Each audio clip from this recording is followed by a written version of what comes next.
De terrorismos a terrorismos. 23. El infierno nuclear. Complots. Praxis preferente del poder. Conspiraciones del capital poder. Ejercicio imperialista. 01. Parte 6. Esta es una obra del maestro Héctor Alejandro Mora Gallardo. Su organigrama operativo, diseñado por secciones, así fue formulado. El grupo de guerra psicológica, prensa, radio, rumores, etc. El grupo de guerra política, ayuda a la resistencia en los países comunistas, ayuda a los movimientos en el exilio, ayuda a los movimientos anticomunistas en los países libres, estímulo e incitación a los tránsfugas, el grupo de guerra económico, impedimento y trabas en la adquisición de materiales y de provisiones, manipulación de los mercados, mercado negro, especulación sobre las monedas, falsificación de monedas, etc. El grupo de acción directa preventiva, ayuda a las guerrillas, sabotaje, contrasabotaje, destrucción, infiltración, agentes dobles, stay behind. Grupos diversos.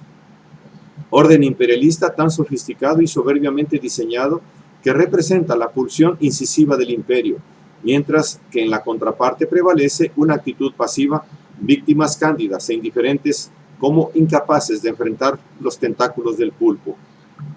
Aunado a su organización operativa y dándole un ánimo exaltado, denotándose la insuflación de una mística tipo cruzada por la libertad y la democracia, difundiendo la justicia por el mundo, encontramos a los modernos templarios encargados de defender la libertad de Occidente contra el oscurantismo comunista y la guerra, así mentado por William Colboy, director de la agencia de 1973 a 1976, miembro del Council on Foreign Relations y de la Trilateral, quien en su autobiografía proporcionó información valiosa para sacar a la luz tanto información del Stay Behind como de la CIA, pues fue jefe y director de ambas, lo que le pudo haberle costado la vida, siendo encontrado muerto en su bote hacia 1996. Por consiguiente, las operaciones clandestinas son actividades ex profeso preparadas por un gobierno imperialista con el propósito de afectar el desenvolvimiento político-económico de aquellos estados-nación en los que tengan algún objetivo en beneficio propio, así como también para ir en contra de agrupaciones anticapitalistas a conveniencia y beneficio del sector monopolista norteamericano. ¿Y cuál es el instrumento más sofisticado de esta injerencia, de este intervencionismo clandestino? Que si no los complots del capital poder, como tal así procurados por el intervencionismo organizado por el establishment norteamericano. Complots que pueden ir desde una simple desacreditación política hasta el asesinato de algún presidente o personaje opuesto, o la maquinación para afectar a una economía nacional, o los autoatentados y ataques con bandera falsa del tamaño World Trade Center y del Pentágono. Cuando los intereses económicos, comerciales, financieros de la élite capitalista estadounidense o europea están en juego, cuando las relaciones políticas no son las adecuadas para que el status quo capitalista funcione, es el momento propicio para implementar las actividades clandestinas. Es entonces cuando se urden estratagemas, los artilugios procurados cual artificios, engaños plenos de subterfugios, entrecruzadas excusas maquinadas, tantas veces empleadas para realizar actividades ilícitas que de preferencia deben quedar ocultas e impolutas y si no, ser minimizadas por los medios masivos de difusión y propaganda ideológica controlados por el imperio.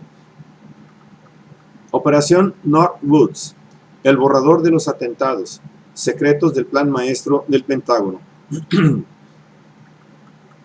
Concebida por el alto mando del Pentágono, el proyecto de intervención que el Estado Mayor concibe ha de proceder generando motivos para invadir Cuba, presentado en un document por ellos intitulado Operación Northwoods. Como ya lo mencionamos en el artículo número 20 de esta serie, se trata de un muy valioso documento que revela el lado oscuro de los procedimientos imperialistas llevados a cabo por la inteligencia militar norteamericana. Una copia de tal documento, que es una propuesta de cometer acciones terroristas encubiertas que los militares le entregaron al secretario de Defensa del gabinete de John F. Kennedy, Robert McNamara. Objetivo: crear la excusa que permita justificar una invasión a la isla.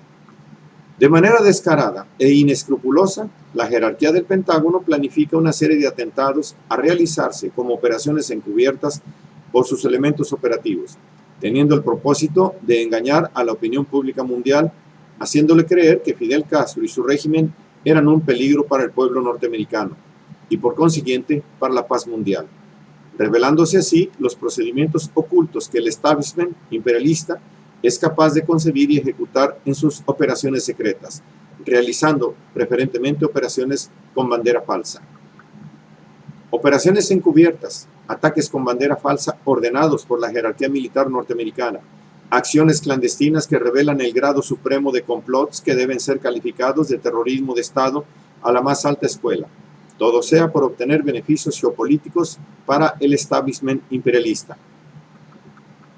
Thierry Meyssan, la máxima autoridad en la indagación a los atentados realizados el 11 de septiembre y por tanto un conspirólogo increíble que no se traga la estólida versión oficial, sino que sospecha que alguien muy distinto de Osama Bin Laden y su nebuloso grupo terrorista Al-Qaeda está detrás de los atentados, resume en 6 proposiciones la planificación precisa a cargo del general William H. Craig y presentada por el jefe del Estado Mayor Interejércitos, general Limar Lemnister, el 13 de marzo de 1962.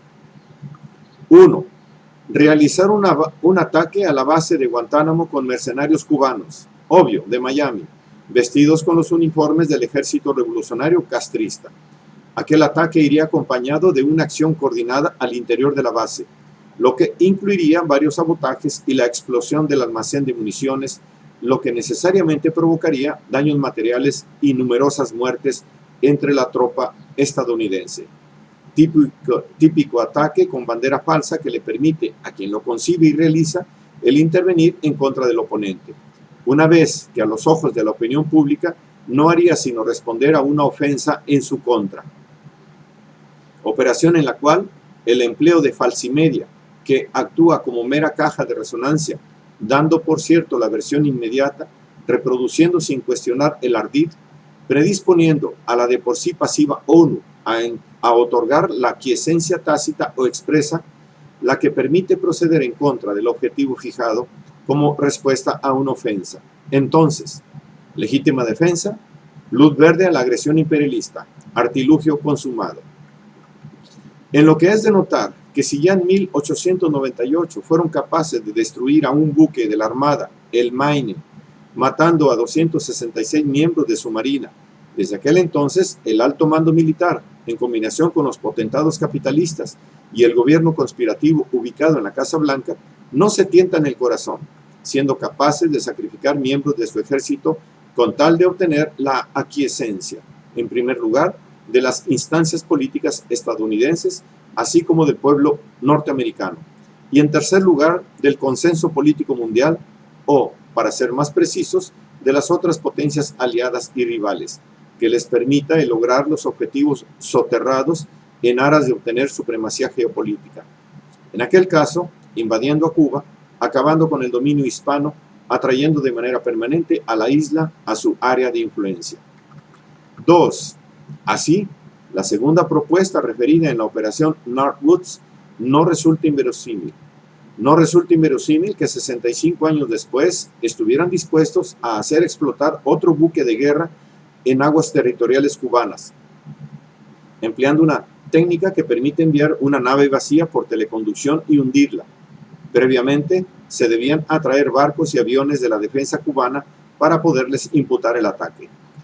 En lo que es de resaltar la referencia a que se contaba ya en aquel entonces con la técnica que permitía enviar naves teledirigidas. 3. El tercer proyecto mencionado es un típico caso de terrorismo de Estado a lo norteamericano, y así encubierto. Realizar atentados en contra de los disidentes cubanos ubicados en territorio norteamericano, destruyendo su sede con bombas, estando detrás todo un entramado falso que hiciera parecer que agentes castristas eran los responsables. Falsos agentes cubanos serían arrestados para disponer de confesiones, falsos documentos comprometedores, establecidos de antemano, serían embargados y distribuidos a la prensa para demostrar la implicación de terroristas cubanos de Fidel Castro. Y a todo esto, para ese entonces la CIA hacía todo lo posible para asesinar a Castro. El número de proyectos concebidos resulta increíble. Los intentos reales son también numerosos. Su fracaso, entendible. ¿Serán o no serán estos complots inventados por paranoicos? La respuesta hoy en día es consabida. Lo que va ligado a la gran conspiración maestra efectuada para asesinar a John F. Kennedy, tal y como es referida por el general cubano Fabián Escalante, miembro de la solvente y prestigiada inteligencia cubana, ocupada de resguardar la revolución y mantener con vida a su adalid. El general Escalante sostiene que el magnicidio de Kennedy fue fruto de una conspiración orquestada por el Pentágono, la CIA y la mafia norteamericana, haciendo uso de cubanos anticastristas que odiaban a Kennedy, agrupaciones que actuando de manera clandestina se propusieron un doble objetivo: asesinar a Kennedy, en lo que hay que acotar que por motivos que rebasan por mucho los que temían tan solo los anticastristas, y presentar la película de un Oswald agente castrista, en realidad actor de reparto marxista-lenonista, que resultó, para sorpresa del mismo, el actor estelar del magnicidio, creándose así las condiciones de agresión militar tan anheladas por los ultraimperialistas anticomunistas. Los maestros del complot interactuando para conseguir dos objetivos preciados: librarse del traidor de Kennedy y por blandengue y comunista, a la par de lograr la anhelada invasión a la isla y deshacer la revolución cubana, que acrecía como un mal ejemplo para Latinoamérica y el resto del mundo. Cuarto, otro ataque con bandera falsa fue otra de las proposiciones de los generales del Pentágono planeadas en la operación Northwoods. En este caso se haría parecer que aviones de la Fuerza Aérea de Cuba atacaban a la República Dominicana o alguna otra isla del Caribe, empleando bombas de fabricación soviética. Que los muertos fuesen civiles era un detalle insignificante. Daños colaterales, como ahora suelen decir los agentes imperialistas. 5. El quinto subterfugio procurado por el alto mando del Pentágono resulta el más increíble, pues se atrevieron a sugerirle a Kennedy que se destruyese un vuelo tripulado, uno de aquellos que por entonces comenzaban a orbitar la Tierra, teniendo por víctima escogida al afamado astronauta John Glenn, quien en el vuelo Mercury fue el primer estadounidense en circundar la Tierra. Claro, los perversos se las arreglarían para hacerle creer al mundo que malvados agentes de Castro habían sido capaces de cometer tan atroz atentado. Estratagema que ya revela intenciones semejantes a las que ocurrieron casi 4 décadas después en los atentados del 11 de septiembre del 2001, atribuidos sin presentar prueba fidedigna alguna a Osama Bin Laden y su fantasmagórica organización terrorista llamada Al-Qaeda. Fantásticos fantasmas que aparecen o insinúan que pueden aparecer en momentos y en lugares oportunos, allí en donde la guerra contra el terror, aunada a la guerra contra el narcotráfico, siempre como excusa, favorece los procedimientos imperialistas norteamericanos. Los peores malos suelen ser terroristas islámicos, para cuando los pueblos musulmanes luchan por liberarse de los sátrapas de Washington y de los sionistas, los auténticos terroristas mundiales. Al-Qaeda sigue y seguirá apareciendo en las sombras, cometiendo atentados infames como para abrirle el camino a la reacción imperialista norteamericana y sionista, incluyendo las invasiones a países musulmanes por la OTAN, contándose con el consenso atmosférico generado por la falsimedia, haciendo resonar la versión manida que los aparatos de inteligencia norteamericana sionistas procuran hacer parecer como el terror que justifica su intervención en contra, no de terroristas, sino de los pueblos que les estorban. Y van más de 1 millón de masacrados en Afganistán, Irak, Palestina, Pakistán, Yemen, para probarlo. Y ahora Libia. Trama macabra gestada por los maestros de la intriga y el terror, y el real terror, realizando subterfugios para seguir implementando su falsa guerra contra el terror. Lo verdaderamente terrible del caso es que el 11 de septiembre de 2001 sí se materializaron sus terribles planes, en lo que la inteligencia crítica ya da en calificar de ser la obra maestra de las demoliciones controladas. Obra, por supuesto, que hay que atribuirle a los maestros de la intriga y del terror. ¿Tendrá algo que ver el alto mando del Pentágono y la CIA, el FBI, en tan siniestro acontecimiento? ¿O todo es opus de la caverna mágica de Osama? O, en su defecto, el hospital del terror.